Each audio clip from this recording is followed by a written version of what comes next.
السلام علیکم ورحمۃ اللہ وبرکاتہ۔ بسم اللہ والصلاة والسلام علی رسولہ الکریم، اما بعد فاعوذ باللہ من الشیطان الرجیم، بسم اللہ الرحمن الرحیم۔ شہر رمضان الذی انزل فیہ القرآن۔ اللہ تعالیٰ نے رمضان المبارک کو بہت ساری برکتوں سے بھرا ہوا ہے، اور یہ جو مہینہ ہے رمضان المبارک کا، یہ اللہ تعالیٰ کی رحمتوں سے، برکتوں سے بھرا ہوا ایک خزانہ ہے۔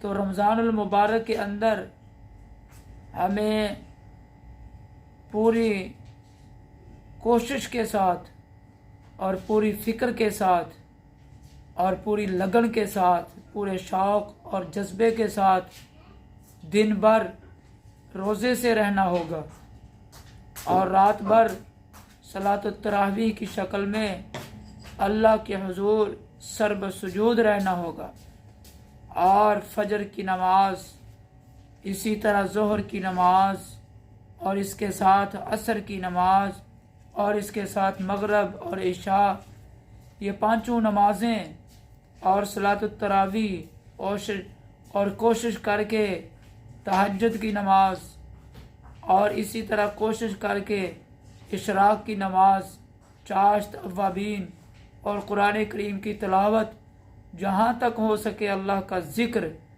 یہ وہ اعمال ہیں کہ جن اعمال کے کرنے سے رمضان المبارک کے اندر بھی اور رمضان المبارک کے علاوہ بھی یہ وہ اعمال ہیں جن کے کرنے سے اللہ تعالیٰ راضی ہو جاتے ہیں۔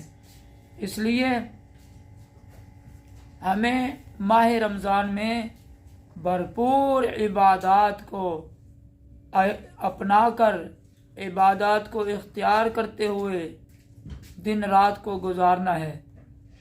یہ وہ مہینہ ہے کہ جس مہینے کے متعلق اللہ رب العزت فرما رہے ہیں کہ شہر رمضان، کہ یہ جو رمضان کا مہینہ ہے یہ وہ مہینہ ہے الذی انزل فیہ القرآن، کہ جس میں قرآن کریم کو نازل کیا گیا ہے۔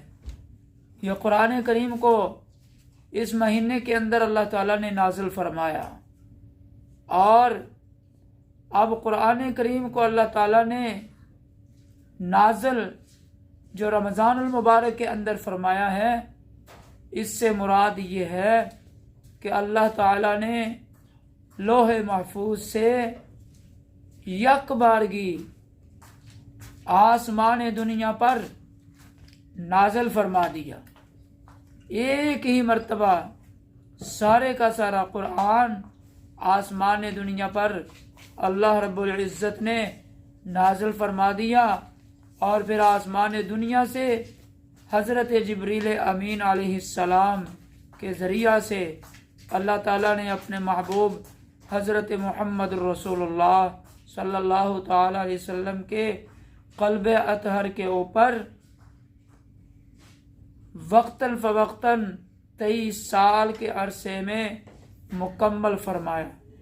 تو خواتین و حضرات، اس مہینے کو اور قرآن کو آپس میں بڑی نسبت ہے، اس لیے اس مہینے کے اندر زیادہ سے زیادہ قرآن مجید کی تلاوت کریں، قرآن کریم کو یاد کریں، قرآن کریم کے ترجمے کو پڑھیں، قرآن کریم کے معنی کے اندر غور کریں، اور اسی طرح قرآن کریم کو جو ہے دن اور رات پڑھیں۔ انشاءاللہ قرآن کریم ایک ایسا ذریعہ ہے کہ جو اللہ کے ساتھ تعلق بنانے میں سب سے بڑا ذریعہ ہے۔ حضرت امام احمد بن حنبل رضی اللہ تعالیٰ عنہ کو خواب میں اللہ رب العزت نے اپنی زیارت کروائی، اپنا دیدار عطا فرمایا حضرت امام احمد بن حنبل رحمۃ اللہ تعالیٰ علیہ کو۔ تو حضرت امام احمد بن حنبل نے اللہ رب العزت سے یہ عرض کیا کہ یا اللہ، آپ کے قرب کا سبب سب سے زیادہ کون سی چیز ہے؟ تو اللہ رب العزت نے حضرت امام احمد بن حنبل رضی اللہ تعالیٰ عنہ کو جواب میں یہ ارشاد فرمایا کہ احمد میرا قرآن. تو حضرت امام احمد بن حنبل رضی اللہ تعالیٰ عنہ نے پھر سے عرض کی یا اللہ سمجھ کر پڑھیں یا بغیر سمجھے. تو اللہ تعالیٰ نے جواب میں ارشاد فرمایا سمجھ پڑھ کر پڑھے یا بغیر سمجھے دونوں ہی طرح میرے قرب کا سبب ہے. تو اس لیے اس ماہ رمضان کے اندر قرآن کریم کو زیادہ سے زیادہ پڑھے، تلاوت کرے. 1 پارہ 2 پارے 3 5 7 جتنا ہو سکے قرآن کریم کی تلاوت کریں. انشاءاللہ اس عمل کی برکت سے، قرآن کریم والے عمل کی برکت سے، قرآن کریم کی تلاوت کا جو عمل ہے، قرآن کریم کی جو پڑھائی کا عمل ہے، اس عمل کی برکت سے اس ماہ مقدس کے اندر پھر کمال کی بات ہے. اللہ تعالیٰ اس عمل کی برکت سے انتہائی برکتیں عطا فرمائے گا، عافیتیں عطا فرمائے گا، اور اللہ تعالیٰ جو ہے حفاظتیں عطا فرمائے گا.